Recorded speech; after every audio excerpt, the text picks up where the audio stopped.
안녕하세요. 저는 어둠의 숨결입니다. 오늘은 여러분과 함께 진실과 어둠이 얽혀 있는 세상으로 떠나볼 겁니다.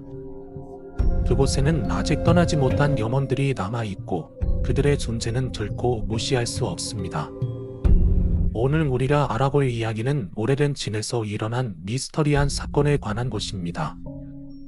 그곳에는 과거의 흔적뿐만 아니라 평온함을 찾지 못한 염원들이 숨어 있습니다. 살아온 경 너머에는 무시할 수 없는 비밀이 숨겨져 있죠. 여러분, 혹시 담진이에 느껴본 적 있나? 조금 더의 발소리나 가볍게 속삭이는 목소리가 들린 적, 이 이야기를 들으면서 혹시 그 소리들이 여러분의 귀에 들리게 될지도 모릅니다. 지금 저와 함께 이 어두운 집으로 들어가 볼까? 하지만 조심하세요. 어둠 속에서 우리가 유일한 존재일 거라고 확신할 수는 없습니다. 그 애는 시골 전의 시골, 깜촌이라고 할 수도 있는 동네에 위치해 있어서 마을 사람들과 가까운 인근 마을 사람들 모두 참 교회에 다녔다. 그러다 보니 그냥 마을 사람들을 곧 교회 사람들이었다. 마을 사람들은 동산을 걷고 살고 있었고 그냥 천번하게 그지없는 농촌 마을이었다. 아무튼 뭐 소개는 나무야도록 하고 내가 어렸을 때부터 겪은 소름 돋는 일을 적어볼까 한다.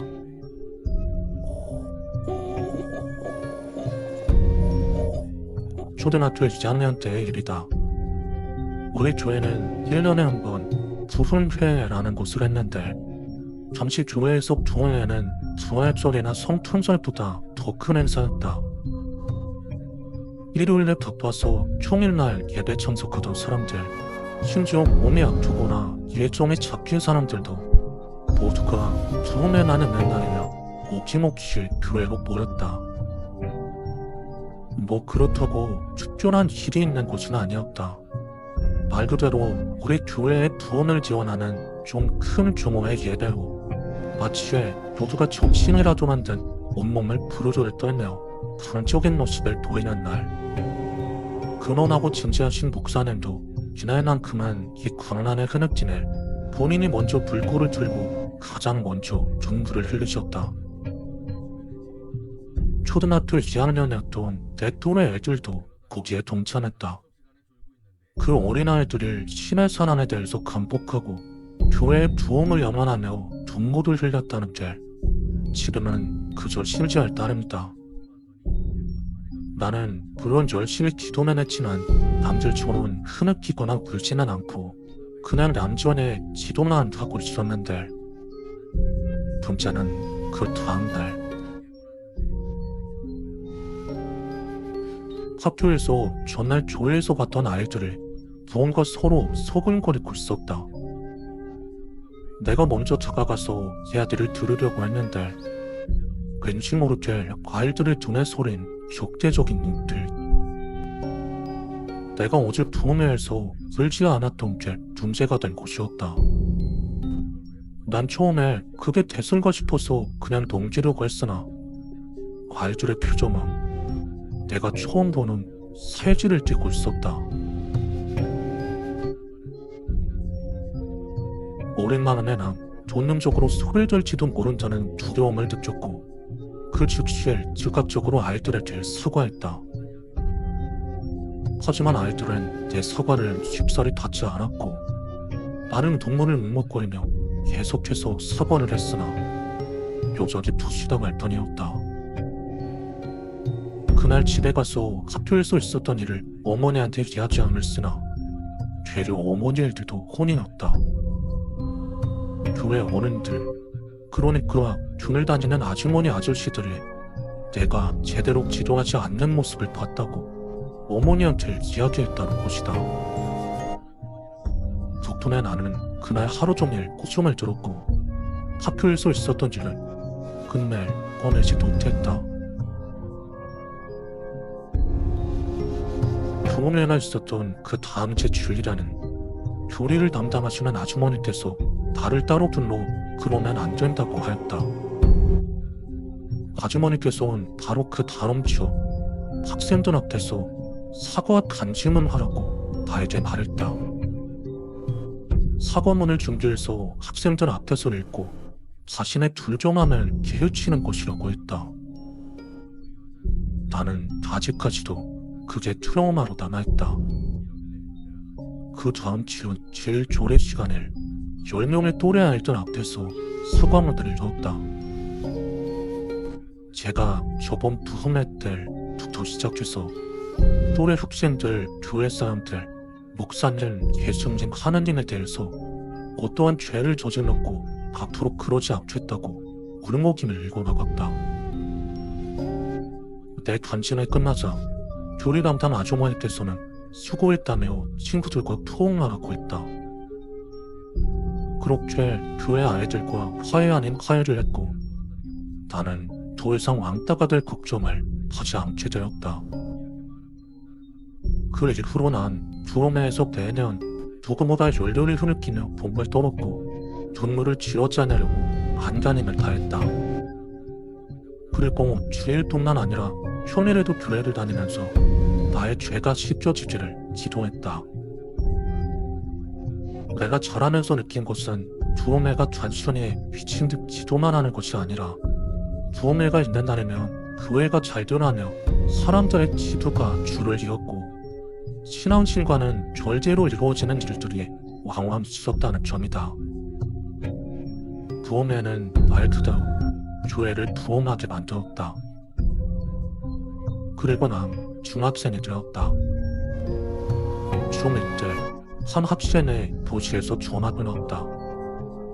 발랄한 성격의 여자아이였고 우리는 그 아이를 교회로 오라고 했다. 아이는 큰 죄에 알겠다고 하였고 얼마간 우리와 함께 교회를 다녔다. 그런데 부흥회 날 그 아이는 교회에 나오지 않았다. 아이의 부모님께서 같이 발라고 하신 곳이었다.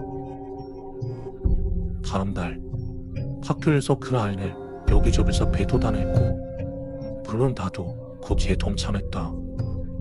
어렸을 적 내가 당했던 것을 배로 되갚아주겠다를 신정하고 그리고 그날 저녁 내가 저녁 예배를 드리고 집에 가동길 저 멀리서 시커먼 연을 찍어 올라오는데 보여 자전거 페달을 더 세게 밟아 그렇게 그쪽으로 향했을 때 비닐하우스 논다. 그리고 그 옆에 있던 집이 불타고 있었다. 당장 핸드폰을 꺼내서 119에 신고했고 다행히 금세 도착한 소방차가 불을 진화하는 걸 보며 난 감독안에 한숨을 내쉬었다. 다음날 학교에 갔더니 전화번호 아이가 보이지 않았다. 선생님께서는 아이가 다시 전학을 갔다고 했다.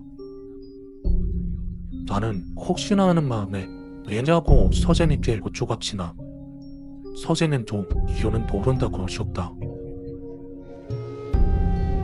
가족께 난 다시 소리났던 어제 주일집에 가보았다. 절차리 폴리스 라인을 치고 여기저기 조사하고 있었다. 내가 몰래 경찰들이 하는 이야기를 엿들어보니 익명죄에는 없는 모양이었으나 계획된 반화로 보인다는 거. 더욱 소름 돋는 건 상정량이 아니라 여러 명이 조직적으로 하는 것으로 보인다는 거.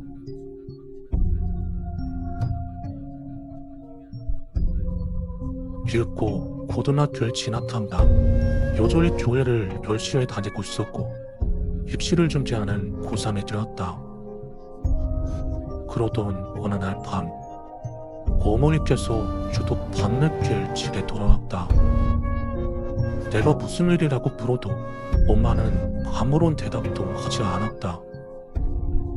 보통 아무리 피곤해도 기도를 하고 잠드시는데 나는 별일이라고 생각하며 남은 공부를 하다 잠이 들었다.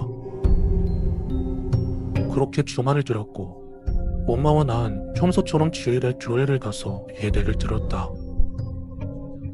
그런데 주위 어른들이 나를 보며 소글거리는 것이 눈에 띄었다. 신경 쓰였다. 그렇다고 넉살 좋게 왜 그러냐고 부를 용기가 나지 않았다. 그때 어떤 아저씨께서 달게 대뜸 말을 걸었다. 돈을 옥먹어 복사는 곳이었다며? 네?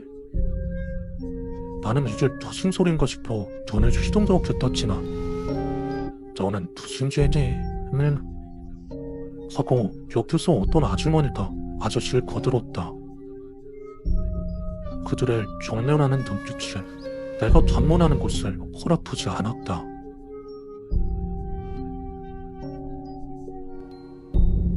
그들을 엄마가 목사님을 꼬시다가 실패하자 성추행으로 목사님께 덤터기 시위를 했다냐. 말 같지도 않은 말들을 주고받는 것이다. 나는 같이 예배원 엄마를 찾으러 온 교회를 다 돌아다녀봤지만 엄마 보이지 않았다. 심지어 핸드폰도 받지 않았다. 난 일단 집으로 향했다. 하지만 새벽이 되었을 때도 어머니 돌아오지 않았다. 그때 내 핸드폰으로 엄마한테서 전화가 왔고 나는 성급히 전화를 받았다. 여보세요? 엄마 어디야? 네. 순간 몸에 소름이 확 올라왔다. 솔직한 중년 남자의 목소리. 심지어 익숙하다. 편해야.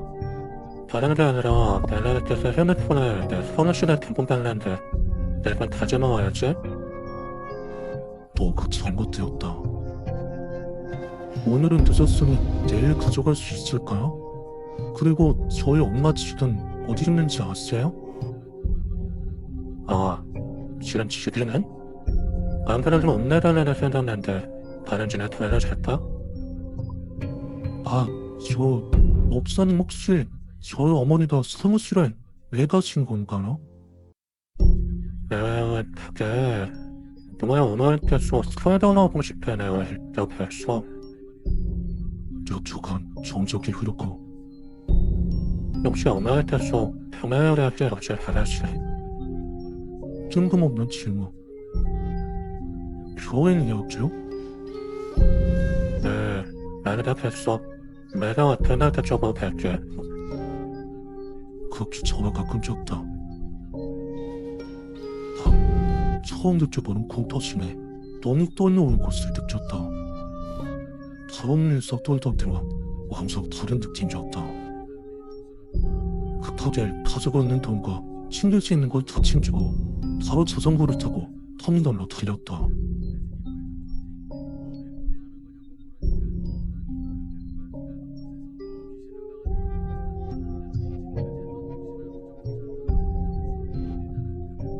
나는 아직도 어머니가 어디에 있는지도 모른다.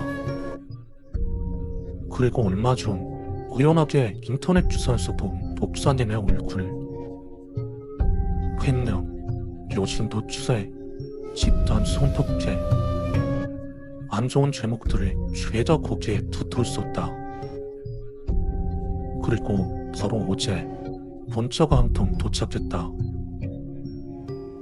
어머니는 내가 데리고 있다. 살아 계신다. 어머니를 위한다면 허청세가 크지 말게. 영영이 보장되지 않는 한 이 이야기 어디서도 못할 것 같다.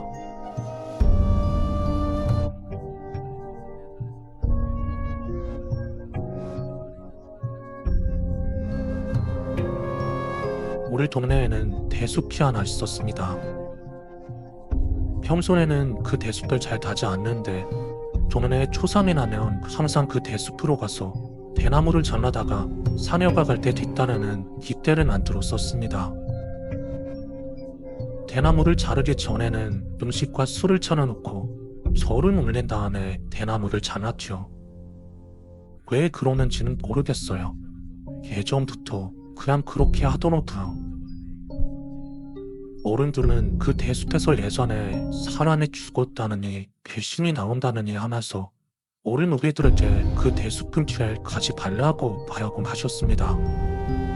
하지만 우리는 그 대숲 옆 공터에서 자주 놀고는 했었죠.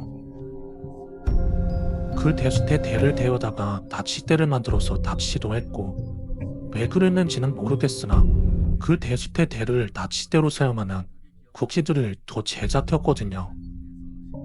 올해는 그래서 그 대수태 대로만 낚시를 했었습니다.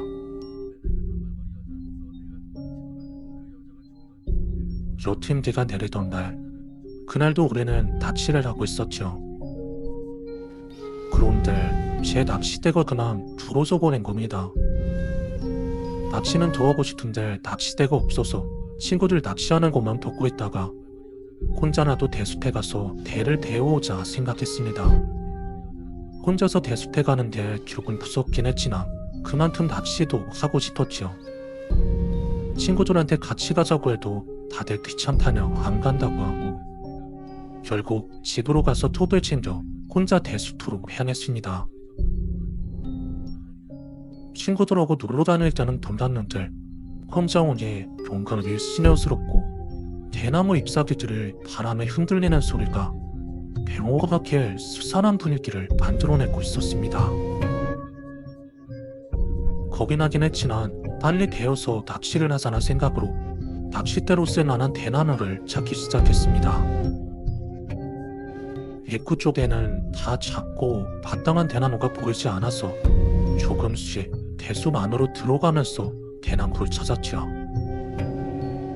분명은 곧게 돋고 적당한 대나무들이 많았었는데 그날따라 이상하게 잘 보이지 않더라고요. 그래서 조금씩 대숲 안쪽으로 들어갔습니다. 그렇게 어느 정도 들어가다 보니 괜찮은 대나무가 보였습니다. 전 그 대나무를 톱으로 자르기 시작했습니다. 근데 이상하리만큼 대나무가 잘리지 않는 겁니다. 보통 30초면 대나무 하나를 자르는데 이건 3분이 넘도록 토치를 냈는데 잠도 잘리지 않았습니다. 대나무는 석이 비어있어서 금방 잘려야 하는데 여튼 그렇게 시려 번을 톱질을 하고 나서야 그 대나무를 자를 수 있었죠. 제 손에 내리는 비 때문인지 나무를 자르느라 땀이 난 건지 물을 샘질골을 난 채 잔바지를 정리하고 나름 뿌듯하게 대나무를 가지고 돌아가려고 하는데 길이 안 보이는 겁니다. 애초에 대숲에 길을 잃을 정도로 그렇게 큰 것도 아니었고 분명 내가 들어왔던 대나무 사이길이 있었는데 아무것도 보이지 않고 사람이 대나무들로 천천히 막혀오는 겁니다. 낚시를 하러 나올 때부터 계속해서 아프게 내리던 빗소리와 대숲에 들어오면서부터 날 쫓아오는 느낌이었던 대나무 잎사귀 소리, 그 모든 소리와 주변 풍경은 절 소름 돋게 만들었습니다.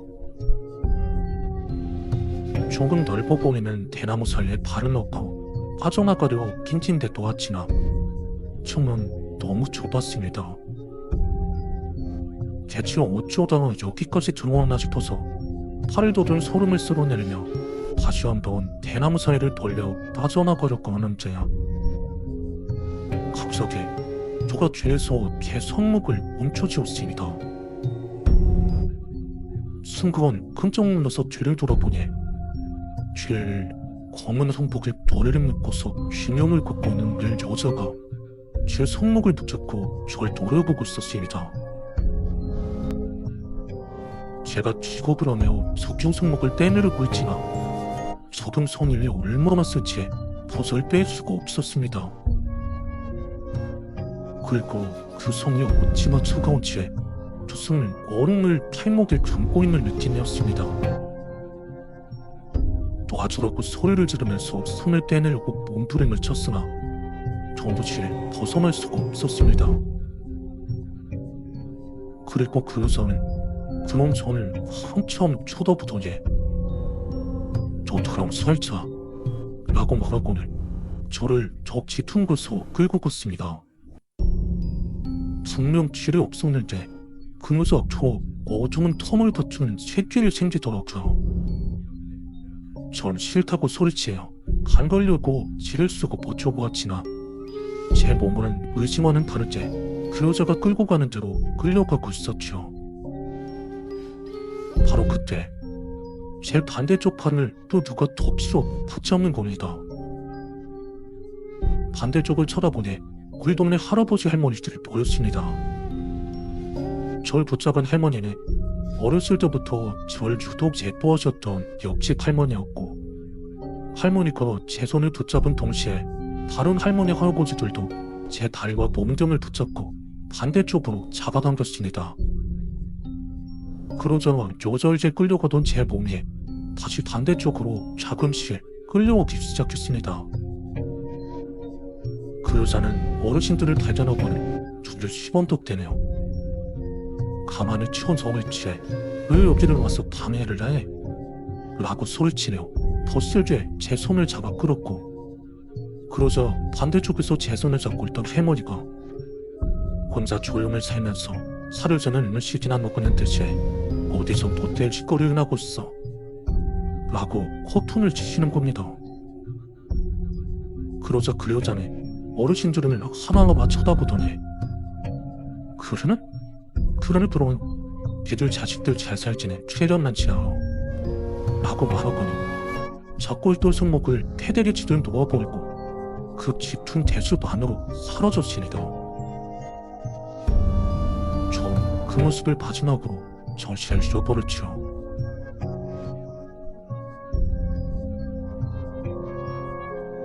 깨어났을 땐 거의 밤 아니었습니다. 낚시를 갔던 날이 달이 정문으로도 집에 들어오지 않아서 물가에서 낚시하던 제 친구들에게 물어보았고, 대숲 들어갔다는 말을 듣고는 황급히 절 찾아 나섰다고 합니다. 그렇게 대숲 들어가 보니 바람 한 점 없는 와중에 한쪽 대나무들을 유독 흔들리고 있어서 그쪽으로 달려가 보니 제가 쓰러져 있었답니다. 그리고 제가 겪은 일들을 어른들께 말하며 깨닫게 된 게, 아까 전 대나무 숲에서 절 잠겨주던 정말 어르신들은 모두 돌아가신 분들이었습니다. 아까는 너무 전원이 없어서 돌아가셨다는 걸 인지하지 못하고 제가 완전 갓난아기 때부터 봐왔던 어르신들이라 그 상황에서는 다행이라는 안도감밖에 들지 않았었거든요. 저희 아버지는 제 말을 듣고 다음날 그 할아버지 할머니 묘를 하나씩 찾아다니며 고맙다고 저를 울리셨습니다. 그리고 전 차마 어른들에게 그 여자가 했던 말을 전하지 못했죠. 그렇게 닷새를 꼼짝도 못하고 누워 있었습니다. 온몸에 몸이 들고 열이 났었거든요. 그중 손목에 몸이 제일 심해서 퍼렇다 못해 거미지에 몸이 들었었죠. 그렇게 시간이 지나고 얼마 후 그 대숲 근처를 지나가던 동네 아저씨 한 분이 넘어져서 다리가 부러지는 사고가 일어났습니다. 그리고 동네 아주머니 한 분이 또 그 대숲 근처를 지나가다 벌을 쏘여서 병원으로 실려가셨고요. 그리고 계속해서 다른 사고들도 연달아 일어나기 시작하네요. 불뜻 그때 여자가 했던 글 생각나고 그제서야 죄책감이 들기 시작했습니다. 그리고 곧장 아버지에게 그 여자가 했던 말을 전해드렸죠. 아버지는 농부할 때 나가시며 그걸 왜 이제야 말하냐며 저를 혼내시고 다음날부터 대숲 주변의 나무들을 베어나가기 시작했습니다. 그렇게 장장 3일 동안에 대숲 틀빙을 둘러 근처의 나무들과 모든 잡동사니를 치워버리고 그 대숲에 불을 놓아버렸습니다. 불은 정말 활활 타오르나 순식간에 대숲 전체를 태워버렸습니다. 동네 사람들이 나와서 어떤 분은 잘 태워버렸다고 하고 또 어떤 분은 뭐 하는 거냐고 난리를 쳤습니다. 그 전에 불을 끄려고 불을 질러오는 분을 아버지가 특하게 제지하고 양동이를 빼앗아 불을 엎질러버리고 사람들한테 풀풀 고파했습니다. 아무래도 내 새끼 때문에 동네 나쁜 일이 생기는 것 같고 그 원흉이 대수피라서 불을 놓아버렸습니다. 욕을 하면 달게 낫고 피해를 봤다면 다 보상해 줄 테니 그냥 놔두십시오. 옛날부터 이 대숲에서 안 좋은 일도 많았고 그걸 내 새끼까지 담아니까 더 보고만 못 있겠어서 이런 거니까 제발 그냥 써주십시오. 대체 뭐하는 거냐며 원성을 높이던 어른들은 그런 아버지의 말에 순식간에 조용해졌고 모두들 그냥 조용히 불타는 대숲을 바라보고만 있었습니다.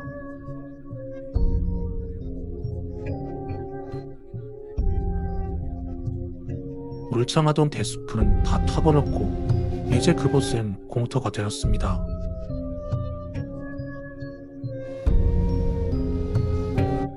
오래전의 일임에도 너무 선명한 기억이고 하지만 이제 더 이상 무서울 필요도 없는 제약인데 얼마 전 공터 바로 옆에 있는 작은 숲에서 축생들이 다시 옮겨오는 걸 보고 그때 그 소름 돋는 기억이 다시 떠올렸습니다.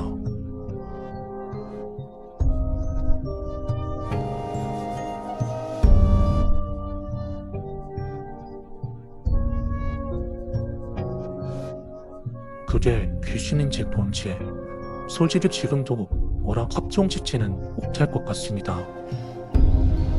다만 제가 본 그걸 누군가에게 말했을 때 되려 절 미친놈 취급했기에 이렇게 버텨두고 있었던 거랄지요.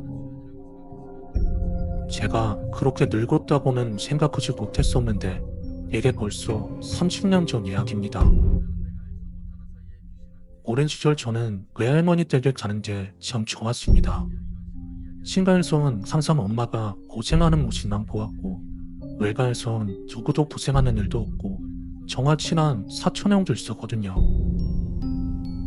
저희 외갓집은 전남 화순에 있는 작은 시골 마을이었습니다. 보통은 친척들이 모이면 계곡을 간다거나 물가를 찾아갔었는데 다들 물가를 지렸던 모양인지 그때는 산을 올라갔었습니다. 할머니 댁에서 그다지 멀지 않은 곳이었고 신학체 보면 그 전에도 가재를 잡겠다며 몇 번 올라왔던 곳이었던 것 같습니다. 산에도 겨울처럼 물이 줄줄 흐르고 있었고 당연하게도 그쪽이 시원해서인지 친척들은 물가로 자리를 잡았지요. 남해 삼촌은 산에서 정신없이 뛰어다니는 저희가 걱정이 됐는지 양손으로 저희를 붙잡고 이런저런 이야기를 꺼내며 걸었습니다.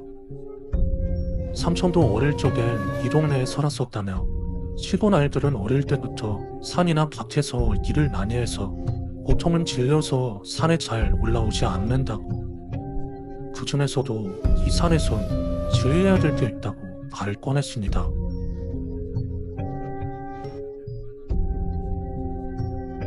척지 눈으로 궁금증을 호소하는 저희를 묵묵히 이끌며 한 10톤쯤은 산길을 더 걸었을까요? 산속에 낸 건물 같은 게 보였습니다. 생긴 건 나무로 된 집 같은 모양인데 집이라 뻔하기엔 입구가 없고 가까이는 가면 안 된다는 삼촌의 말 한 20걸음쯤 뒤에서 쳐다만 봤었죠. 크기는 딱 성마를 키우는 소막 정도 크기였고 앞서 말했듯 입구로 보이는 것도 나무 덧대어져서 저건 어디에 있을까 싶은 모양이었습니다. 삼촌의 말로는 삼촌이 태어나기도 전에 하루를 큰 죄를 지은 사람이 갇혔던 곳이라며 절대로 가까이 가면 안 된다고 하는 겁니다. 당시 어렸던 저는 괜스레 무서운 마음에 고개를 끄덕였지만 사촌형은 좀 가뭄이 없는 표정이었지요. 주의할 건 저 건물뿐이었는지 삼촌은 다시 저희를 이끌고 친척들이 있는 곳으로 돌아왔습니다. 저희도 딱히 산에서 할 것도 없던 터라 그 근방에서만 가재를 잡고 놀았죠. 가족들은 해가 지기 전에 산에서 내려왔고 저녁이 되어 집에서 밥을 먹고 있으니 친척 누나 한 명과 저랑 동갑이 지난 달이 들린 친척 동생네 식구가 합류했습니다. 가족들도 저녁에 와서 같이 가재는 잡지 못했지만 친척들과 집에서 노는 것도 참 재밌는 일이었죠. 어느덧 밤이 들어 잠을 자고 있는데 누가 옆구리를 싹 하고 쑤십니다. 깜짝 놀라 눈을 뜨니 친척 중에 손으로 입을 막으며 조용히 떨어오고 손짓을 하는 겁니다. 잠결을 뽀뽀하며 따라가 보니 사촌동생과 누나가 기다리고 있었습니다. 그 당시에 형과 누나들 또래에서 가장 유행했던 노래가 형과 체험이라고 합니다. 사촌 형이 밥을 먹고 누나에게 슬쩍 이야기를 꺼내니 그 자리에서 둘이 쿵짝이 맞아서 계획을 세웠다고. 장소는 역시 낮에 갔었던 그 건물이었습니다. 동생과 전 조석지만 하고 따라가기 싫었지만 겁쟁이로 들 거냐며 놀리는 형의 나에 괜히 둘 다 달큰해서 결국 따라가게 되었죠. 그날은 분명 보름달을 떴을 겁니다. 안 그러면 산속이 그렇게 밝을 수가 없었겠죠.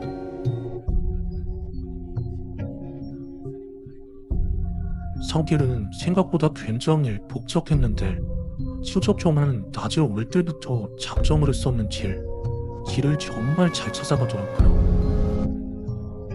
그렇게 거의 1시간은 걸어오다 묘하게 차가운 공기가 옷을 파고 들어오는 느낌이 들었을 때 드디어 찾았습니다. 그리고 그때부터 묘하게 상한 기분이 계속해서 들었죠.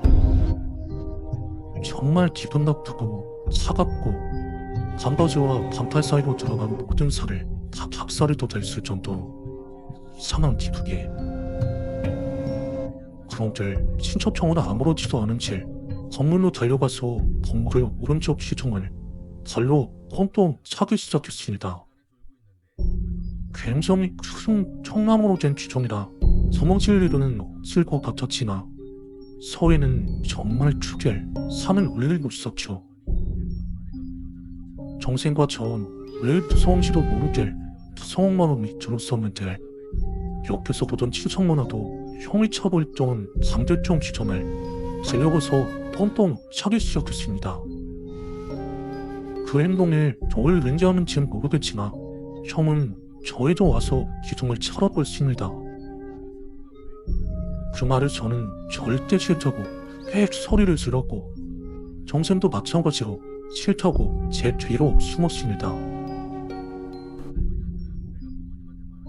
형아는 저희를 어린애들이라며 놀리고 돌멩이들을 가져와서 건물을 틈으로 던지기 시작했습니다. 칭? 돌멩이는 뭐에 떨어진 건지 몇 개는 떨어지는 소리도 들리지 않았습니다. 형과 누나는 건물 입구로 지정되는 곳에 있는 덕대어진 나무 틈 사이로 전을 갖다 들고 건물을 서가는 재밌는 길 남았던 모양입니다. 형은 뒤를도 이거나 와서 보라며 아직도 떨어져 있던 저희를 둘렀고 반신반의하며 슬쩍 다가간 제가 전을 갖다 대보니 건물의 안은 굉장히 어두워서 자세히는 보이지 않았지만 마치 사당처럼 밤속 몇 개와 불상으로 보이는 커다란 산 하나가 서 있었습니다. 그리고 그 산의 뒤에 막 보이는데 그게 갑자기 미친 듯이 달려나오는 겁니다. 순식간에 뒤로 맞아빠지며 휴지에 엉덩이를 쳐박고 보니 건물을 달려부터 저를 보고 있는 친척형과 전화가 보였습니다. 정세는 넘어진 집에 달려왔고 그때까지도 제 눈은 건물에서 떨어지지 않았었는데 순간 건물의 틈에서 하얀색 선이 뻗어나가 형과 누나의 뒤를 자는 겁니다. 근데 그 와중에도 형과 누나는 그 선의 모습을 보이지 않는 건지 저를 보곤 거길 왜 그리 왔냐며 놀려대었었고 형의 어깨에 있는 선과 똑같이 선 승성이 건물 틈에서 와가 쑥 드러나 주석했을 때 전 자리를 박차고 미친 듯이 뛰었습니다.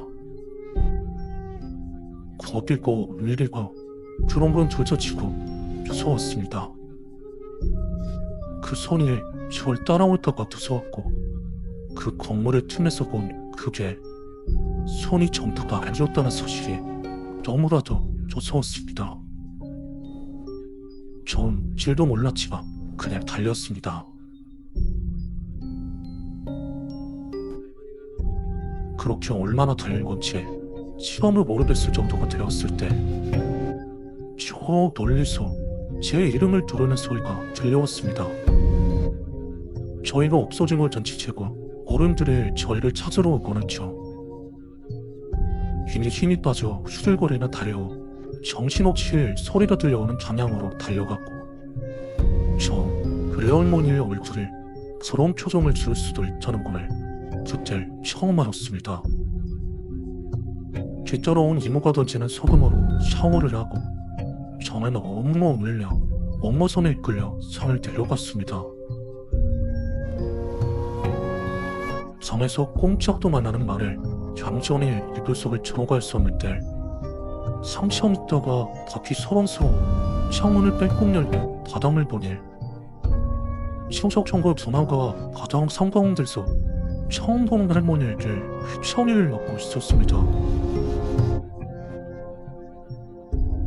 친척들은 안쓰러운 표정으로 저를 바라보고 있었고 그때 장문이 울리는 소리에 깜짝 놀라서 입등으로 들어가니 친척 동생이 들어왔습니다. 저희들은 그렇게 코를 휘저으며 창문 너머로 회천을 맞는 청과 전화를 계속 쳐다보다 잠이 들었습니다.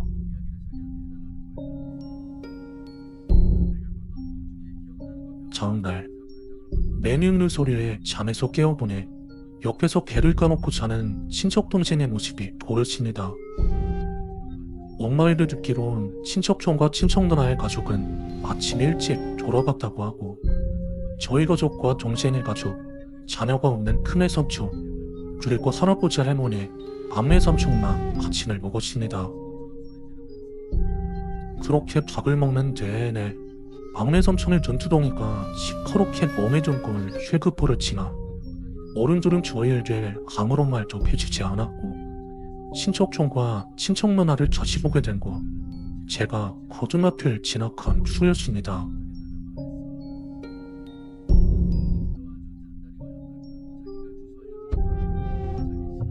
하지만 둘 다 약속이라도 한 듯 그날의 일을 대해선 아무런 말도 하지 않았고 나이가 든 지금까지도 친척 동생과 저만 한 번씩 이야기할 뿐 저희 집안 누구도 그때의 일을 언급하지 않고 있습니다. 막내 삼촌이 처음 말해준 대로 그 동물은 죄를 지은 사람이 갇힌 곳이었던 걸까요? 그렇다면 제가 본 그 정치와 친척촌에게 닿았던 하얀 손은 뭐였던 걸까요?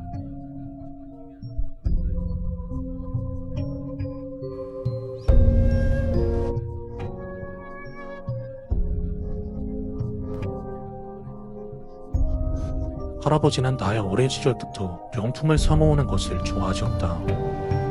옷과 신발과 같이 개인의 거치대에 해당하는 명품이 아니라 식탁이나 장문과 같이 가족 모두가 누릴 수 있는 그런 것을 사오시곤 했다.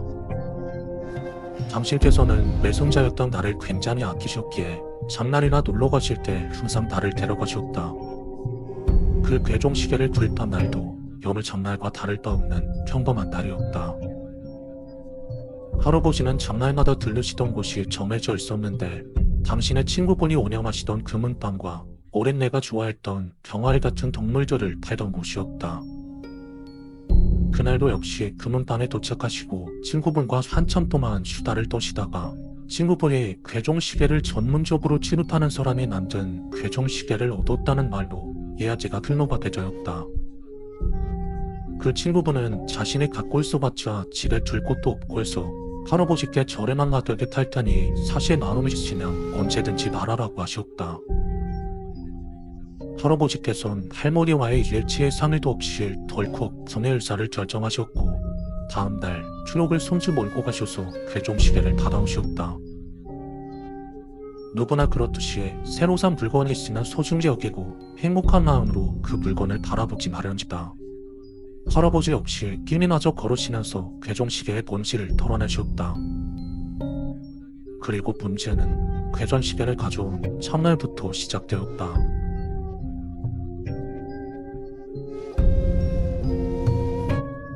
어렸을 때부터 내 몸에 대해 습관 중 하나는 자기 전에 머리맡에 물컵을 두고 목이 마르면 일어나서 한두 모금 마시고 다시 잠이 드는 것이었다. 그러다 보니 종종 새벽에 화장실을 가고 싶어서 잠이 깼었다. 그리고 그날 역시 새벽 2시쯤 잠이 깨서 화장실로 향하던 중이었다.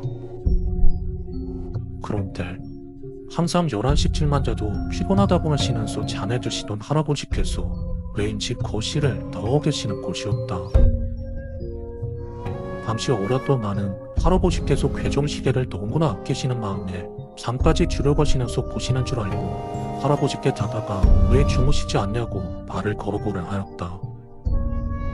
그때 울리는 부부의 종소리.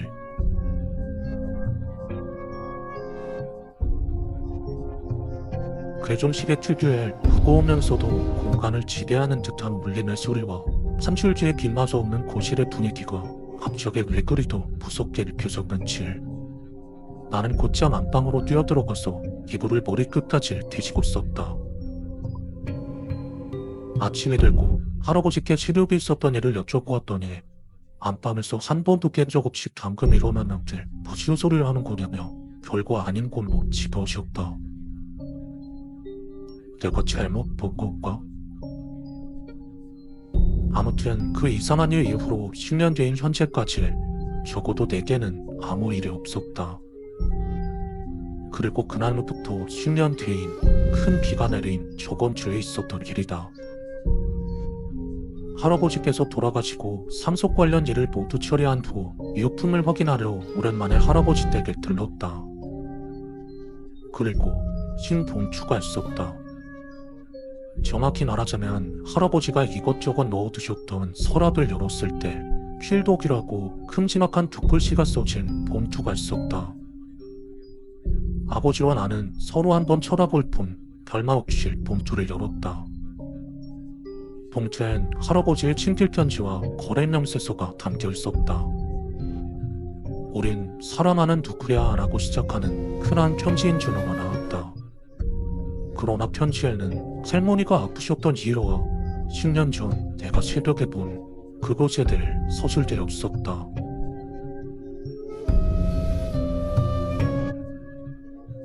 그렇게 할아버지가 쓰신 편지를 참고해서 말해보자면 할머니가 아프셨던 이유가 괴종시계 때문이라고 한다. 할머니는 하루가 멀다 하고 시계를 닦는 할아버지를 못마땅하게 여겼고 할아버지께 화내는 대신 괴종시계에 화투를 하셨다고 한다. 그렇게 할아버지가 식사를 하실 때 할머니는 괴종시계의 추를 부러뜨려 버리셨고 그 사실을 깨달은 할아버지께서 당연히 할머니께 역정을 내셨다. 시계를 당신의 몸보다 아꼈던 할아버지는 제작자를 찾아가 추를 구해보려 했지만 제작자는 이미 이 세상의 사람이 아니었다고 한다. 그래서 할아버지는 사성책으로 시계 전문점에 가서 대충 맞는 추를 대신 끼워 넣으셨던 모양이다. 그런데 그때부터 할머니의 건강은 악화되고 농사는 흉작이 들며 주변 지인의 교통사고를 당하는 등 이상한 일들이 끊이질 않았다. 농사의 흉작이라든지 주변 사람이 변을 당하는 것은 그렇다 치더라도 우리 부모님의 입장에선 할머니의 건강이 최우선시되는 게 당연했다. 부모님은 할머니의 건강에 많은 우려를 나타냈고 그러나 당신의 건강을 단순한 감지 몸살 혹은 독감으로 치부해버리시는 할머니의 완강함에 부모님은 그저 보약한 채 지어드리는 것 외엔 아무것도 하지 못했다. 결국 품질보증서의 구매일자 2011년 7월 15일 그로부터 정확히 3년 뒤인 2014년 7월 15일 그날 할머니는 시름시름 앓으시다가 그날에 돌아가셨다. 할머니가 돌아가시고 할아버지께선 안사람을 잘 챙겨주지 못한 당신의 잘못이라고 크게 자책하며 근 반년을 실과 함께 보내셨다. 그런데 그 이후로 할아버지께서 내가 첫날 보았던 그곳을 보셨던 모양이다. 장실에서도 새벽에 화장실을 들러도 잠깐 일어났는데 무언가 시계 앞에 가만히 앉아서 시계를 바라보며 앉아있었다고 한다. 그리고 할아버지는 그곳에 정신을 밝히려 가까이 다가가셨던 모양이다.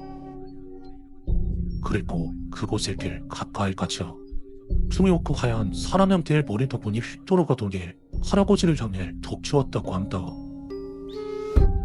할아버지는 그 자리에서 기절하였고 마침 이를써야 깨어나셨다고 편지에 쓰여 있었다.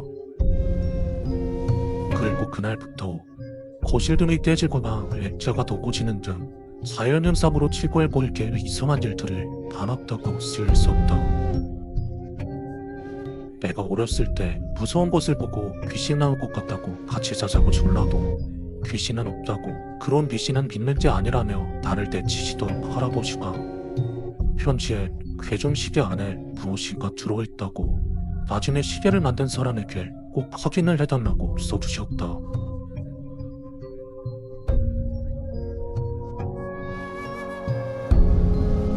내가 그 편지를 다 읽고 할아버지께서 괴좀 시계 안에 그것 때문에 돌아가신 것은 아닐까라는 생각이 들자 갑자기 돋받쳐 오르는 감정에 당장 시계를 부숴버리려 하였다. 그러나 아버지는 고인이 아끼던 물건이니까 시계 제작자의 후계인이라도 찾으러 다니자 말씀하셨다. 그로부터 약 일주일간의 수소문 끝에 시계 제작자의 제자라는 사람에게 연락이 닿았다. 아버지는 제자라는 사람의 집을 찾아가 잠자는 그 시계를 뜯어달라고 하였다. 아버지가 흥분된 어조로 말씀하셨기 때문일까. 제자라는 사람은 끄덕이며 괴좀 시계를 작업실에 내려놓고 바로 해체 작업에 들어갔다. 그가 괴좀 시계를 뜯자 시간을 표시하는 곳 뒤에 기계 장치가 들어있었는데 그 기계 장치 윗부분에 작은 상자가 들어가 있었다. 제자라는 사람도 스승님의 시계 작업에는 거의 모두 참여했었는데 이런 상자는 처음 본다고 신기해하며 흥미로운 눈빛이었다. 상자를 열어보니 산약의 약재를 감싸는 새한 종이가 있었다. 나와 아버지는 뒤로 한 걸음 둘러선 채 제자가 종이에 감싸져 있는 내용물을 확인하러 가는 곳을 지켜보았다. 종이가 있길. 제자가 그 종이를 열자 그곳에는 사람의 손톱 10개가 들어있었다.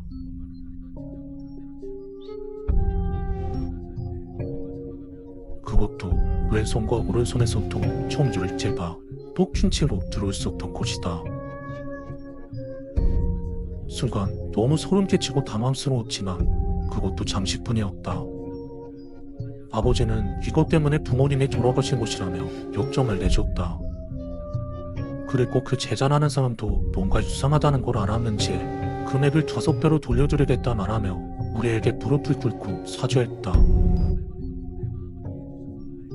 아버지와 나는 그 집에서 나와 괴종 시계를 마담으로 가져온 후 당장 기름을 부어 불태워버렸다.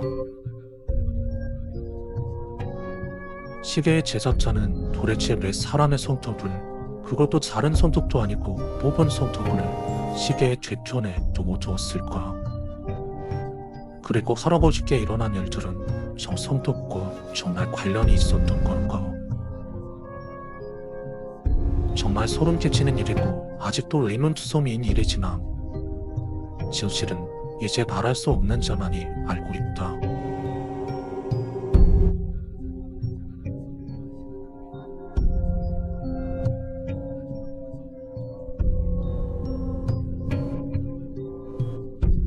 꿈이 현실이 된 적이 있으신가요?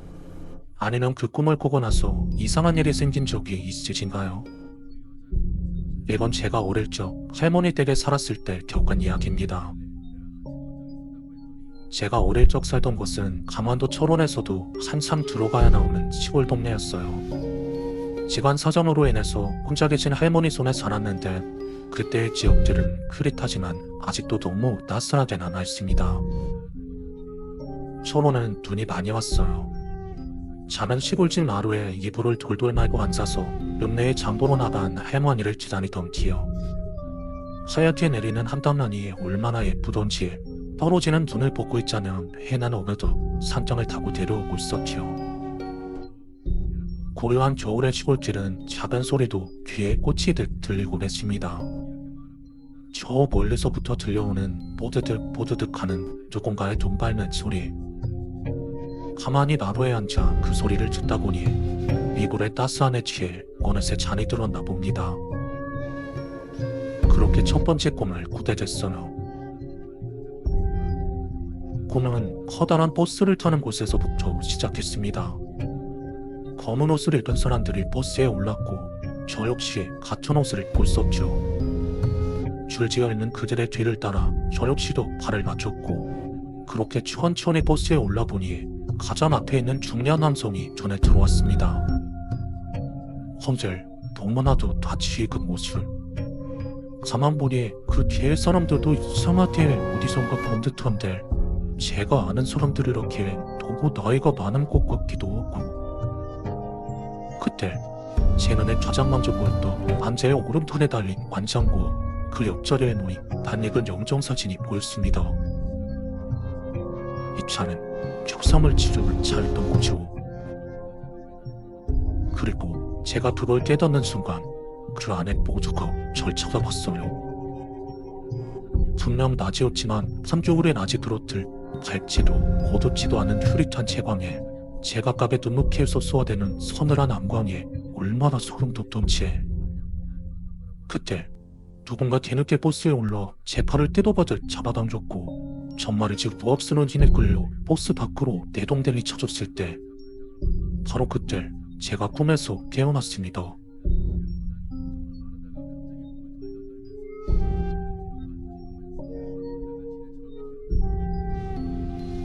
꿈이었지만 너무도 심심하고 정말 현실처럼 살이 아팠었지요.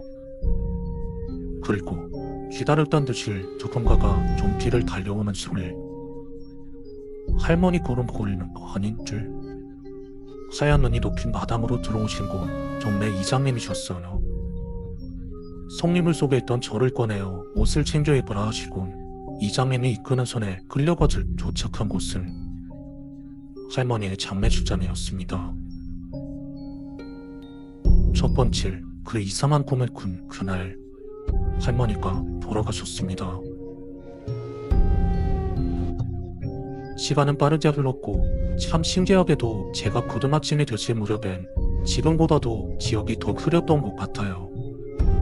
할머니에 대한 기억들이 떠오르면 너무 슬퍼지네 머리에서 스스로 감옥 지제를 두른 걸까요? 아무튼 그렇게 고등학생이 되어선 그 동네에 관한 것도 할머니에 관한 것도 거의 기억하지 못하고 있었습니다. 그렇게 두 번째 꿈을 꾸게 되었죠. 한방만지 내리는 시골의 어느 집. 제가 살았던 집이고 할머니가 주셨던 곳인데 그땐 내가 왜 여기에 있는지 여기가 어딘지도 모르고 그저 마루에 다가가고 있었습니다. 지역이 흐리다 해서 추억들이 사라지는 건 아니었던지 눈앞에 보이는 바위의 나뭇결, 지칠 돈에 타인 세월의 흔적들, 안채로 이어지는 분의 미세한 지오로짐, 그리고 지금과 이어지는 부분의 텅빈 재래집까지 처음 본다고 생각했던 그 모든 것들이 너무도 낯이 익었습니다. 그리고 그때 아무도 없는 줄 알았던 방 안에서 누군가가 제 이름을 부르는 소리가 들렸어요. 헌데 왠지 듣자마자 이유 없이 존시로를 긁어지는 그 그리운 음성에 제가 깜짝 놀라서 뛰어들어가네. 너무나도 그리운 할머니의 얼굴. 왜 잊었을까요? 어떻게 잊었던 걸까요? 이 공간을, 이 음성을, 이 얼굴을. 제가 성다른에 달려가 할머니를 안으려 했는데 발등에 보시려도 박힌들 선체로 몸이 움직이질 않았습니다. 어떻게든 움직이려 발버둥 쳐봤지만 요지도도 몸은 꼼짝도 하지 않았죠. 그런데 그때 잠깐 발을 보며 고개를 내렸다 든 사이에 할머니의 얼굴을 족족 변해갔습니다. 역시나 너무도 낯이 그 얼굴. 죽었고 나 갑자기 머릿속이 오버랩되며 할머니가 돌아갔을 적에 꿨던 꿈이 생각났습니다. 커다란 버스, 그 안에 검은 옷을 입은 사람들. 그때 가장 앞에 있던 영정사진을 다였어. 온몸에 돋는 소름과 함께 제가 잠에서 깨어났을 때 온 세상이 통역해 보냈습니다. 숨을 들이쉬자마자 폐를 찌르는 듯한 아픔에 거친 기침을 내뱉으며 반물 손잡이를 잡았을 때 전마르실 손이 타들어가는 느낌과 함께 비명이 절로 나왔고 문을 부스르 걸어 차고 나온 거실의 모습은 이미 불길에 사로잡혀 있었습니다. 서둘러 안방으로 달려가 세상 모르고 주무시는 부모님을 깨웠고 그렇게 저희 세 식구는 불길이 치솟은 아파트에서 간신히 빠져나왔습니다. 화재였습니다. 2층에 살던 부부가 자리를 비우는 사이에 남아있던 아이들이 가스레인지를 만지다 생기에 차고 다행히 인명피해는 없었지만 하마터면 저희 가족은 큰일이 날 뻔했었지요. 제가 꾼 그 꿈이 아니었더라면 제가 지금 이 자리에 있었을까요? 그리고 그렇게 시간은 흘러갔습니다.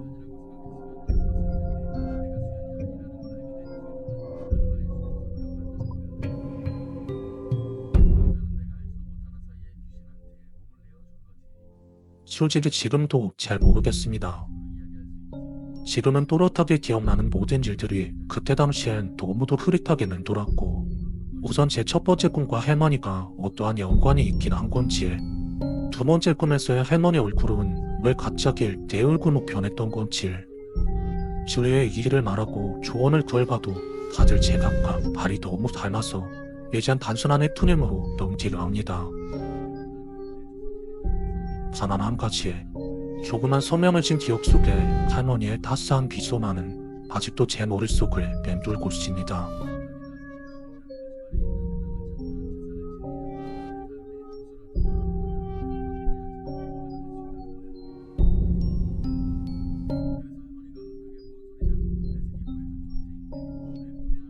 우리 할아버지 집은 기와집이긴 하지만 요즘 세상에 가마솥 쓰고 나무통에 물 빨아서 목욕하고 그럴 리는 없잖아.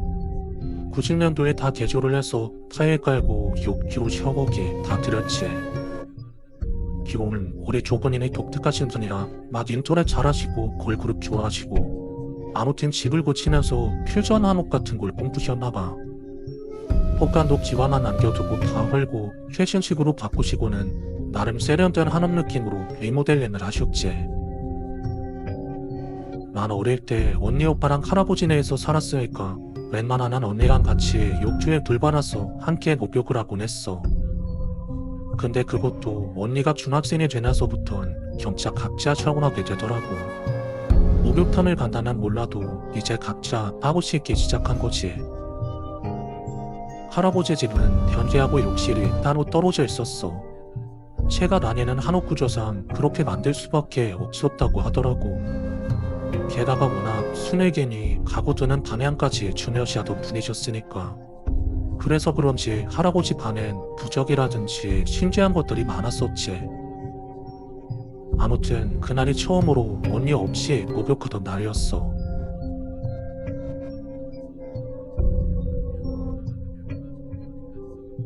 옛날 80년대 느낌 나는 욕실에 쓰이는 파란 타일 알아? 그 타일이 시퍼렇게 깔린 욕실이었는데 언니가 옆에 없으니까 기분이 굉장히 이상했어. 그동안은 옆에 있는 언니가 기가 세고 해서 아무런 느낌이 없었나봐. 그날따라 그냥 아무 일 없이 소름이 오슬오슬 돋고 중고를 서늘한구나. 괜히 머리가 쭈뼛쭈뼛하고 어깨에 이어모를 흥지가 되면서 그래서 오늘은 안 되겠다 머리만 감아야지 싶어서 고개를 숙이는데 갑자기 뒤통수에 누군가의 손이 느껴지면서 뭔가가 내 꼬리를 아래로 짓누르는구나.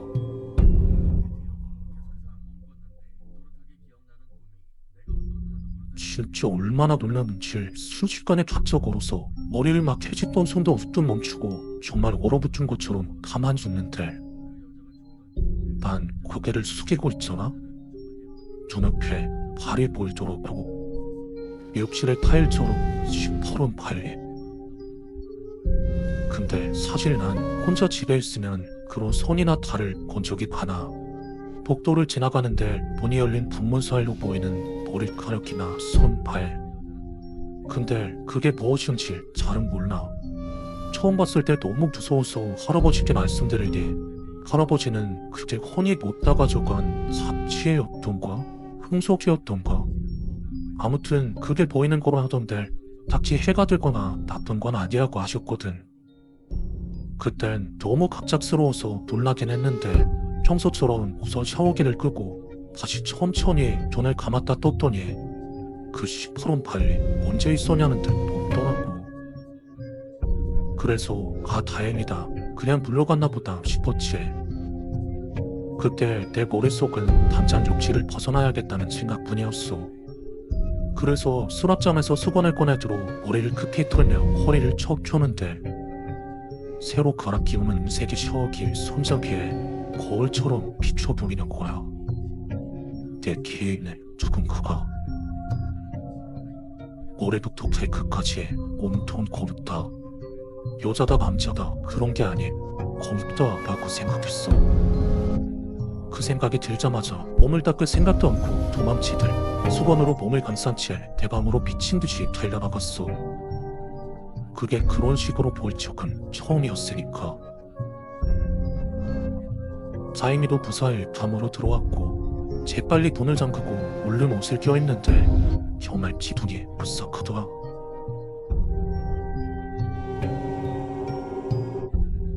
그리고 이런 날에는 꼭 다리에 돌리곤 했어. 어린 마음에 얼마나 무섭던지.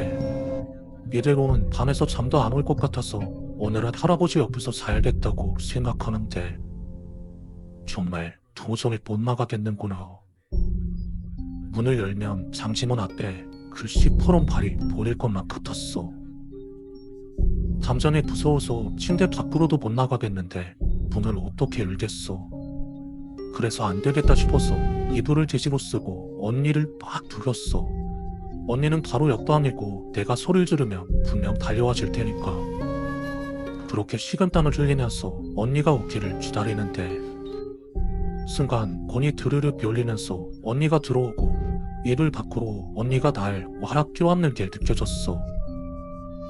어릴 적에 내가 무서워할 때는 언니나 오빠가 항상 안아주곤 했거든. 내가 그제야 안심하고 이불을 젖히는데 눈앞에 아무것도 안 보이는구나. 세상이 온통 까맣게 불들어 있는 것처럼.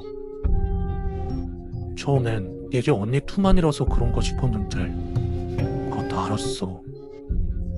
나를 꽉 안고 있는 건 언니도 오빠도 할아버지도 아닌 머리부터 발끝까지 온통 검은 그 사람이란 걸.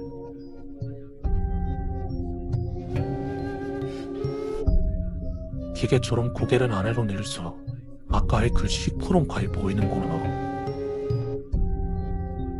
그 뒤는 모르겠어.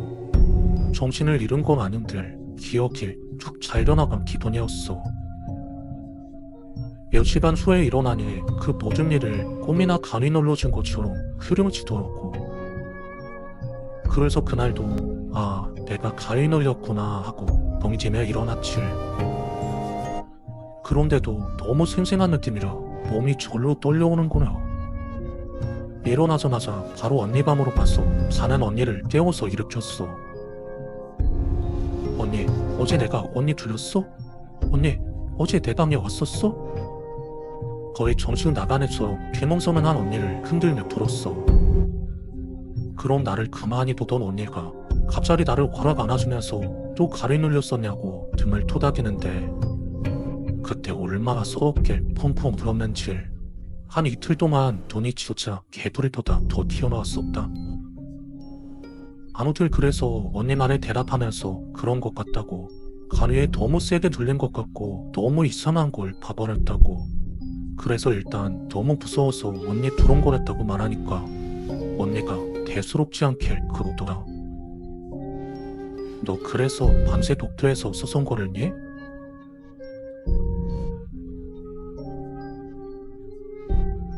아무래도 나 그냥 그 위에 눌린 게 아니었나 봐.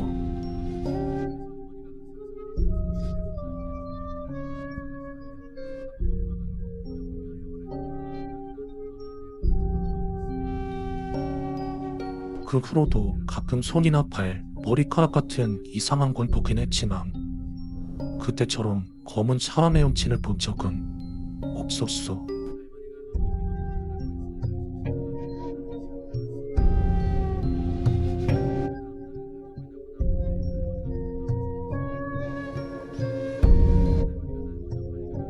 지름은 지령으로 누워 계시는 할아버지와 내 어릴 적의 이야기다. 정년 퇴직 후 할아버지는 취미로 유화를 그리셨다. 인물화의 풍경화까지 딱히 가리는 것 없이 이런저런 그림을 그리셨다. 그림들은 집에서 약간 떨어진 할아버지의 작업장에 잠시 개뒀는데 실력이 꽤 있는 편이시라 주변에 몇 차례 판매될 수 없다. 가끔 할아버지 댁에 가면 매번 새로운 그림들을 구경하곤 했다. 어린 시절이라 인물화는 약간 무서운 느낌이어서 풍경화를 주로 구경했는데 그 와중에도 또 풍경화 한 장에 상하게 보기 두려웠었다. 정말 특별할 곳 하나 없는 산속을 뚫고 흐르는 작은 강이 그려진 풍경화였다. 나무들 사이를 발목 정도 차인 물이 졸졸 흐르고 있는 어찌 보면 밤이 놓이는 편안한 그림이었다. 하지만 그림 속에 내가 무섭다고 느낀 부분이 하나 있었다. 할아버지는 기묘하니만큼 풍경화에는 사람을 그려놓지 않았다. 할아버지만의 어떠한 덕질 같은 건지 풍경화에는 꼭 풍경만을 담곤 했는데 이상하게 그 그림 속에는 산속에서 흘러오는 강 안쪽에 한 여자가 희미하게 그려져 있었다. 처음엔 할아버지가 지인을 일부러 그렸나 싶기도 했지만 어쩐지 물어보질 못했다. 이유는 모르겠다. 그저 그 여자가 무섭다고 여기며 그 그림은 가능하면 보지 않으려 했었을 뿐.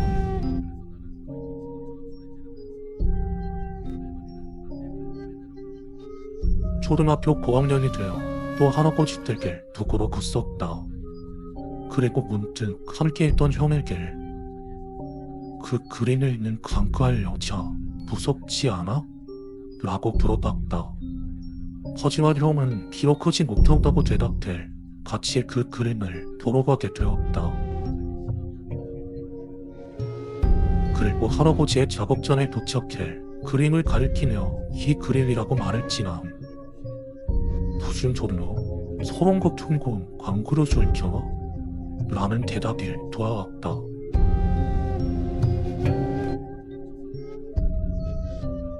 순간 작업실의 공기가 싸해지는 느낌이었지만 그렇다고 그림을 자세히는 보고 싶지 않아서 나는 대칭 흘려보며 손가락을 뻗었다. 여기 말이야, 여기. 하지만 형은 너 나 놀리려고 장난치는 건가? 라며 농담으로 받아들일 뿐이었다.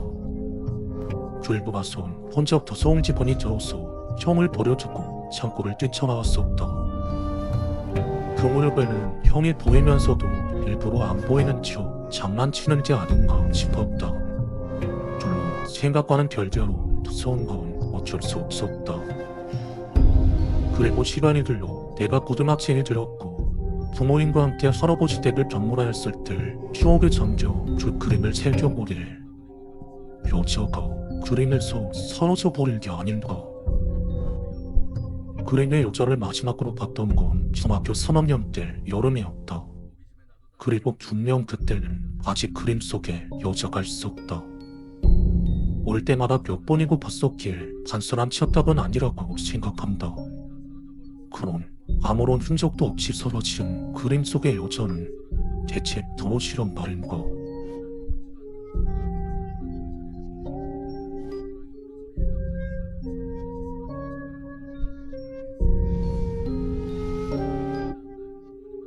그리고 몇 년 후 할아버지가 병에 걸렸다.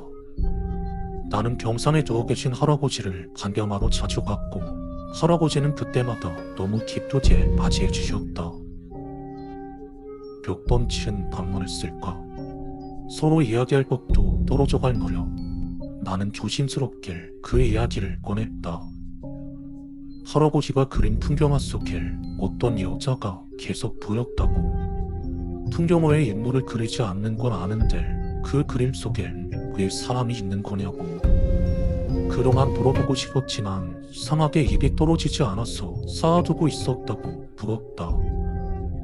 그리고 내가 그 이야기를 하자 할아버지는 몹시 놀라더니 이어 슬픈 표정을 지으시며 그래 그렇구나 라며 고개를 몇 번 끄덕이셨다. 그리고 한동안 가만히 있던 할아버지는 천천히 이야기를 꺼내셨다.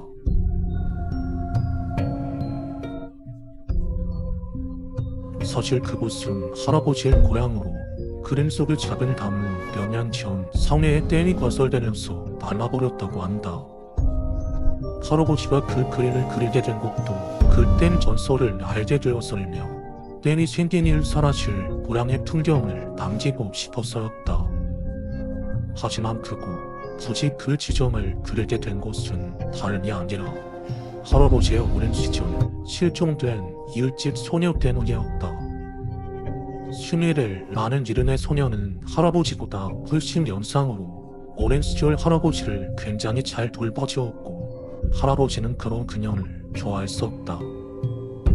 하지만 어느 여름날 신이렐은 갑자기 행방불명되었고 아무리 비워도 발견되지 않자 동네에서는 카미카쿠시를 당한 거라며 시시했다.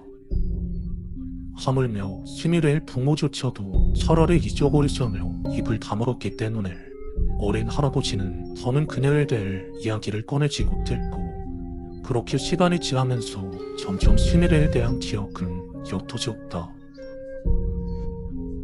그러다 어느 날 정년퇴직 이후 한참 그림을 그리러 다니던 시기에 실로에서 불암 지역에 댐이 생긴다는 이야기를 듣고 친옥을 남겨둬야겠다 생각하며 돌아간 할아버지는 그림 속의 그 풍경을 발견했다.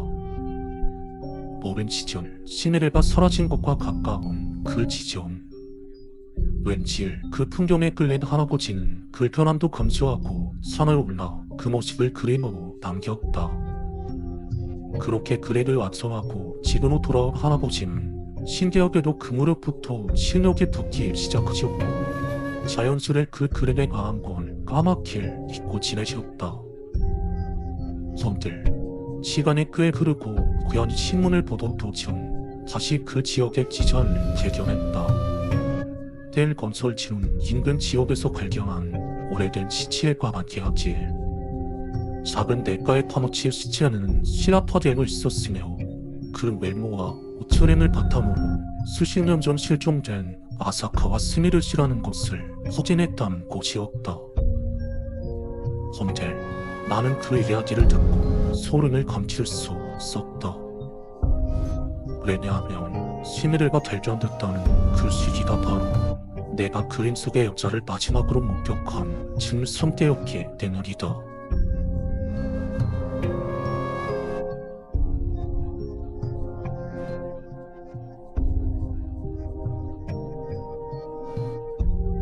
할아버지는 쓰러진 내 얼굴을 보고 씁쓸하게 미소 지은 뒤에 스미르가 자기를 찾아달라고 내 불에 계속 나왔었나 보구나 라며 쓸쓸히 중얼거렸고 나는 아무런 말도 할 수 없었다.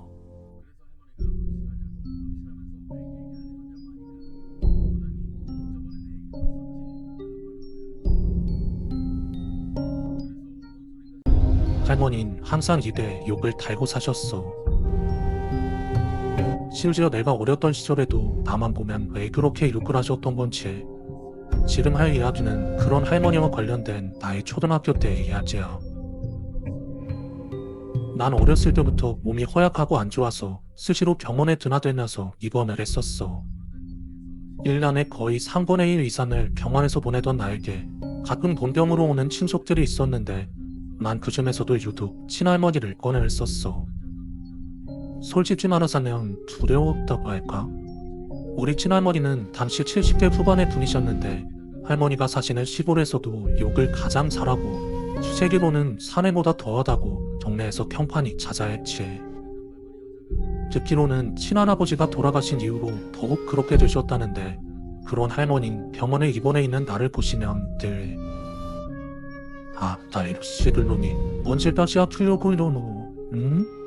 약을 그렇게 처먹었는데도 그따구면 앞으로 어쩌려고 그러냐. 오가는 말들이 이렇다 보니 할머니가 한마디 한마디 하실 때마다 난 울기 십상이었고 친당 외가건들은 그런 나를 달래느라 진을 빼야 했지. 나중엔 할머니가 온다는 말만 들어도 어디론가 숨어서 할머니가 버스 시간에 맞춰 돌아가실 때까지 나오지 않았다가 부모님께 혼난 적도 많았어. 그 정도로 할머니는 나에게 공포의 대상이었으니까. 그러던 어느 날 부모님은 한참 동안 병원에 입원을 시켰음에도 불구하고 원인모를 이유로 정처 시름시름 안 하다는 나 때문에 의사를 복가됐고 의사가 백방으로 검진을 해보았지만 신체는 정상이라며 이유를 몰라 난치를 했어. 그렇게 초등학교 5학년이 되었을 때는 거의 매일마다 토하기에 쓰였고 나도 모르게 산책경으로 걷다가 보험가에 밀 쳐진 것처럼 자주 쓰러지다 보니 나중엔 휠체어를 타고 다녀야 했어. 몸도 점차 암상하게 변해서 아무것도 먹기 싫었고 하루 종일 잠만 자다 보니 밖에서 뛰어보는 게 지집 소원이기도 했어. 나중엔 도저히 안 되겠는지 병원에서 퇴원 절차를 밟고 집에 돌아왔는데 어느 날 부모님이 부담을 집에 데려왔어.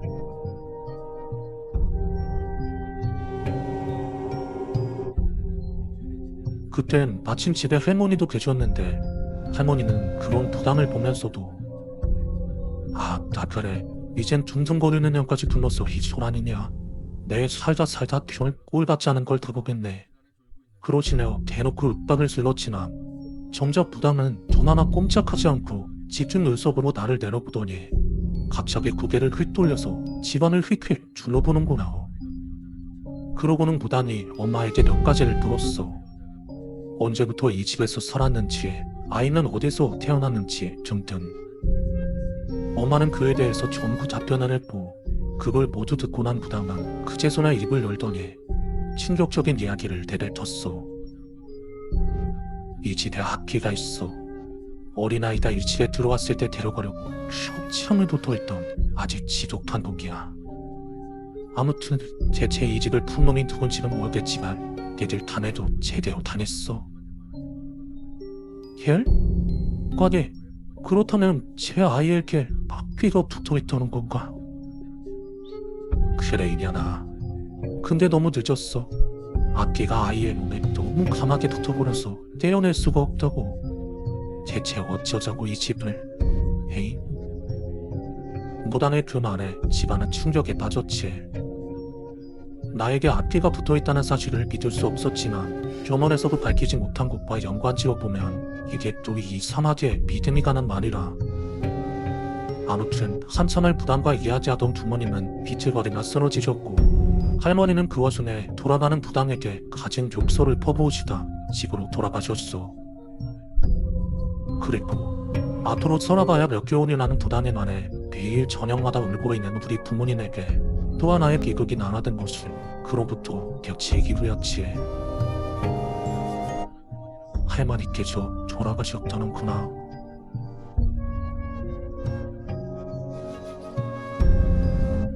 그렇게 건강하고 엽전하고 집까지 두셨던 분이 고작 며칠 만에 돌아가셨다는 얘기는 우리 가족에게 충격을 주었고 마을 사람들도 믿을 수 없다며 서근거리게 일쑤였소. 심지어 나조차 믿기지 않았지. 그렇게 나에게 욕만 퍼붓던 할머니가 그렇게 간단하게 돌아가실 줄 누가 알았을까. 할아버지가 돌아가신 이후로 혼자 살아오신 할머니가 편안히 주무시는 것처럼 돌아가신 것을 발견한 건 잠시 밭에서 아침일하고 집으로 안부차 방문한 할아버지였다고 했소. 아무튼 그렇게 할머니의 장례식을 치르고 이제 다시 내가 죽을 날이 다가오는 것을 온 가족이 슬퍼하고 있을 때쯤, 그때가 할머니의 달인으로부터 정확히 8일째 되던 날인데 그날 난 평소에 꼬집어 앉던 꿈을 꿨소. 꿈에선 항상 나에게 병토의 대상이었던 할머니께서 두루새 참배옷을 입고 반을 깨부수고 나오선 손엔 커다란 도끼를 들고 성큼성큼 어딘가로 걸어가기 시작하신구나. 난 그런 할머니를 조용히 뒤따랐고 한층을 거칠게 걷던 할머니의 걸음이 멈춘 곳, 익숙한 담벼락과 초록색의 대문이 내 눈에 들어왔을 무렵 바로 꿀집 앞이었어. 그리고 그때 가까이서 본 또 할머니의 얼굴은 시뻘겋게 충혈된 등과 산발이 된 머리까지 급속 분노한 악마와도 같았어. 금방이라도 해가 저물고 저녁이 되면 저 도끼로 나를 쪼개버릴 것만 같았어. 다행이라면 여기서 꿈이 끝났다는 건데, 그렇게 또 며칠이 지났을까. 그때와 똑같은 꿈이 이어지기 시작한 거야. 저런 상대 옷을 입은 할머니가 도끼를 들고 서 있는 것은 우리 집 현관이었어. 난 할머니가 지호에 죽어서도 나를 어떻게 하려는구나 싶어서 두려웠는데, 거실에 엄마 아빠가 나를 돌보느라 지쳐 주무시는 가운데 내가 누워 있었거든. 근데 할머니가 갑자기 도끼를 휘두르며 내게 달려오기 시작한 거야. 난 그걸 보곤 시베단을 흘리며 자고 있는 나를 향해 손을 쥐었지만 내 많은 듯한 목에서 아무런 소리도 나오지 않았고, 흡사 귀신을 연상케 하는 할머니의 뒷모습을 허망하게 바라보며 난 꿈에서 깨어났어.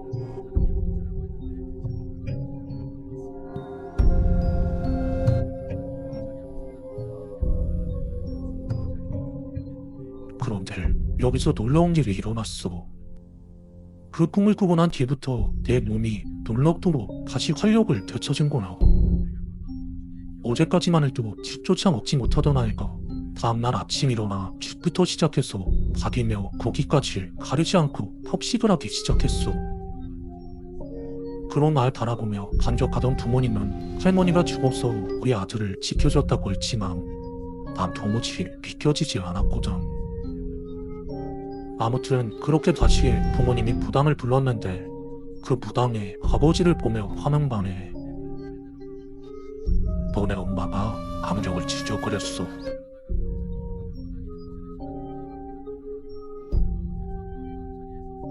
참 대단한 인간이야.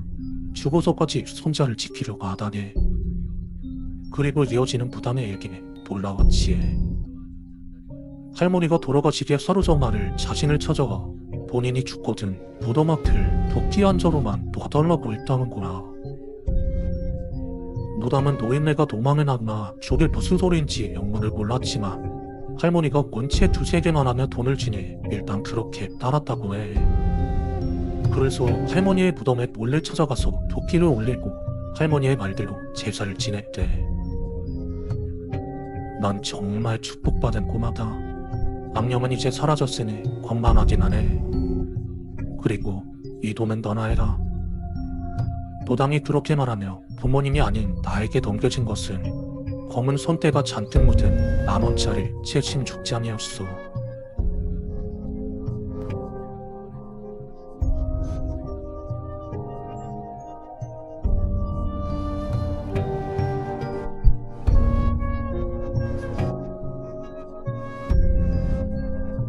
시간이 한참이 지났지만 난 아직도 믿기지가 않아.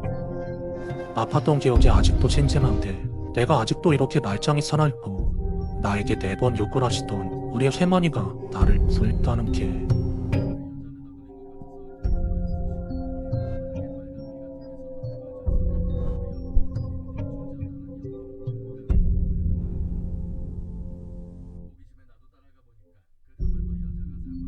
내가 기억하는 곳 중 가장 오래된 기억은 내가 3살 때의 일이다. 찬바람이 불던 저녁, 난 혼자서 그네를 타고 있었다. 손과 발음 모두 꽁꽁 얼어 있었다. 하지만 지금 돌아가면 엄마에게 혼날게 뻔했다. 이런 내 생각을 눈치채고 할머니가 데리러 왔으면 좋겠다. 여긴 내가 항상 오는 공원이니까 바로 알 수 있을 거다. 바람에 날리는 허름한 긴팔 사이로 흉측한 모양의 멍울들이 보인다. 나는 엄마의 학대를 받으며 자랐다.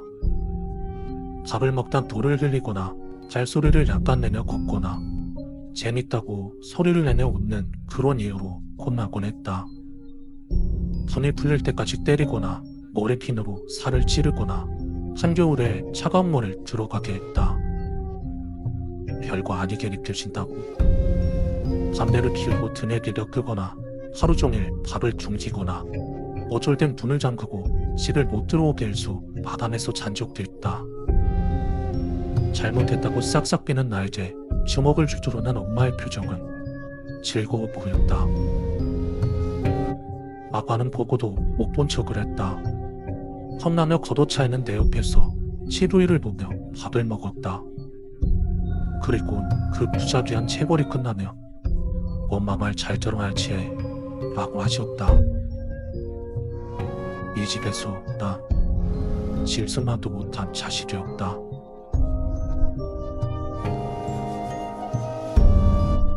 유일한 내 편은 할머니였다. 맞아서 생긴 상처도 치름을 주고 같이 잠도 자주 줬다. 그리고 때론 날 감싸다가 대신 차이기도 했다. 처음 그 장면을 봤을 땐 무서워서 울고 말았다. 이제 할머니마저 날 미워하시진 않을까 싶다. 뭐 때문에 내가 맞았다며 혼내시진 않을까 생각했다. 그땐 정말 무서워서 숨이 멎을 지경이었다. 둘이 간에 들어가서 울면서 할머니 발에 파스를 붙여드리며 나는 맞아도 괜찮으니까 그러지 말라고 할머니에게 말했다. 할머니에게 미움받을 길 엄마에게 받는 것보다 무서웠으니까. 오직 할머니만이 옛 지옥 같은 세상에서 대태되었으니까. 할머니 그런 날 끌어안고 소리주저 우셨다. 아마 5살 무렵이었던 것 같다. 반에 눈을 떠보니 옆에서 주무시던 할머니가 보였다. 화장실 가셨나 보다 싶어서 다시 눈을 감았다. 그런데 한참 지나도 돌아오지 않으셨다. 해녀나 엄마한테 험한 꼴을 당하신 게 아닌가 싶어 살짝 일어나 문 밖에 소리를 들어갔다. 아무 소리도 들리지 않았다. 머리가 싸늘하게 식는 느낌이었다. 소리내지 않길 조심하며 문을 열고 할머니를 찾아다녔다. 한밤중 어두운 집안에서 불이 치지 않도록 조심했다. 엄마에게 들키며 또 맞을 게 뻔하니까. 화장실, 부, 거실, 할머니는 어디에도 안 계셨다. 어쩌면 날 버리고 나가신지 아닌가 싶어 거실을 지나 현관에 구두가 있나 없나 보러 가고 있다. 마당 쪽 창문 커튼이 조금 열려 있었다. 헌데 밖에 누가 서 있는 것 같아서 열린 등 채로 밖을 대다보니 할머니가 있었다. 할머니는 내 쪽을 보며 아무런 표정 없는 얼굴로 서 있었다. 다행이다. 날 버리고 가지 않았어. 그제야 안심하며 커튼을 열려고 했다. 그러다가 멈췄다. 어딘가 이상했다. 할머니의 모습이 평소와 너무 다른 모습이었다. 얼굴이나 차림새가 문제가 아니다. 그냥 모두 예상했다. 할머니는 커다란 개의 목을 들고 있었다. 아니, 이게 개가 난다? 비슷한 모습이긴 하지만 약간 다른 동물인 것 같았다. 아무튼 어디서 잡아오는지 옅은 갈색의 동물이 할머니의 손에 들린 채 혀를 질게 떼고 있었다. 동물의 머리, 발치에 굴러다니는 몸통, 그리고 할머니까지 온통 새빨갛게 물들어 있었다. 원체 큰 동물이었고 할머니 혼자 목을 잘기 힘들었을 거다. 그래서 저렇게 휘가 사방에 딛고 그치. 그렇게 한참을 속이시던 할머니가 피곤한 듯 동물의 몸과 머리를 들고 어디론가 가버리셨다. 난 봐선 안 되는 걸 본 것 같아 떨면서 이불 안에 들어가 할머니를 제발 원래대로 돌려달라고 누군지도 모를 신에게 빌고 또 빌었다. 세상에 신당은 없다는 걸 이미 잘 알고 있었지만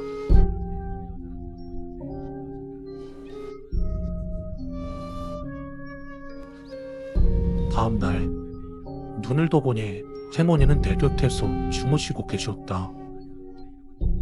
원래대로 돌아오지 않으셨으면 어찌 싶어서 안 깨우고 계속 바라봤더니 이내 눈을 뜨셨다.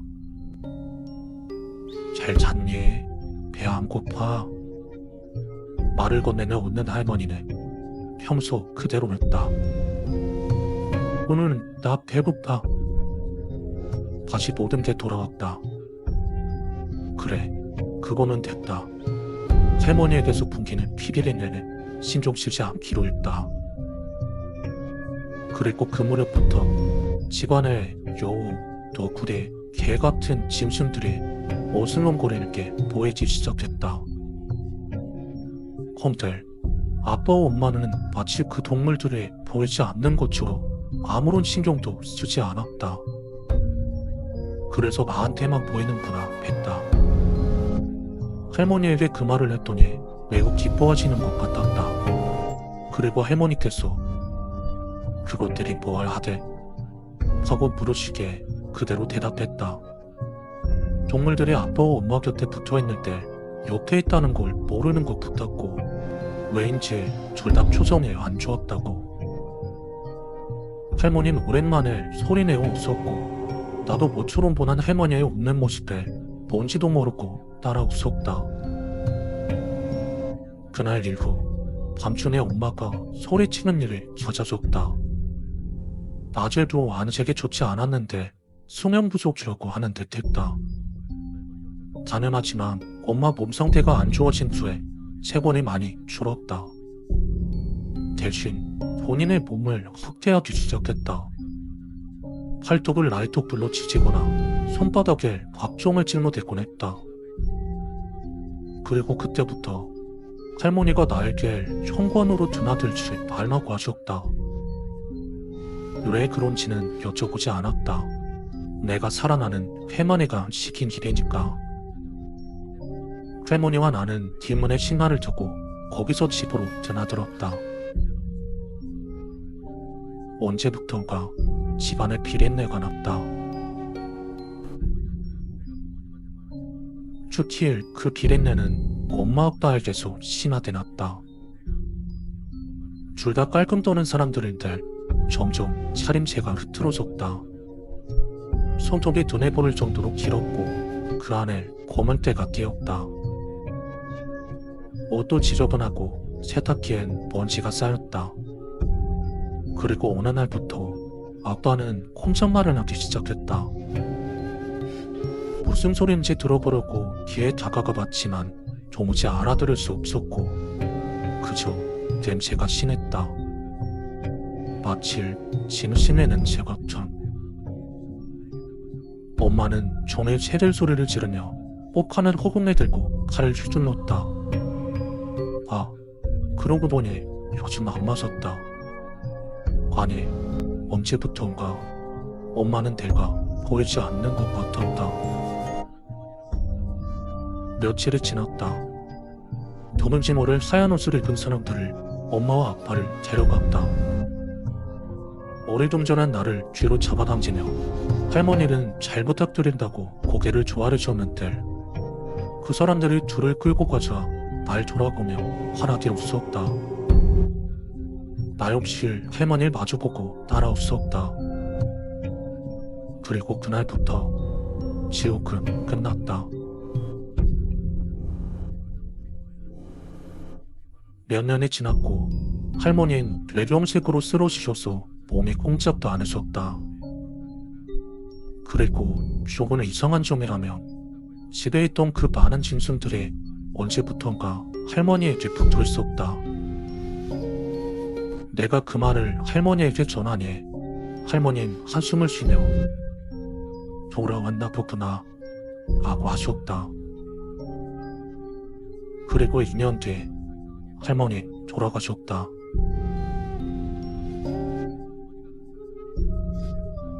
온몸에 원인불명의 수침과 두드러기가 퍼져서 마구 긁을 쓰다가 돌아가셨다. 정확한 사인은 두드러기와 알러지로 목이 부어서 뒤에 식사하셨다고. 의사말로는 원인불명의 알러지와 두드러기는 동물 알러지 때문이라고 했다. 분명 집에서 동물을 키운 적은 없었지만 나는 알겠다고 대답했다. 그리고 난 아직도 그 집에서 살고 있다. 그리고 여전히 쪽문으로 드나들고 있다. 아직도 날개만 보이는 실체가 없는 짐승들과 함께 그 짐승처럼 변한 할머니도 보인다.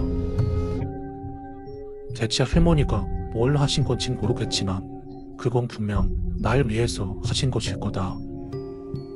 그리고 어떤 모습이건 할머니가 아직 곁에 계신다. 난 그거면 됐다.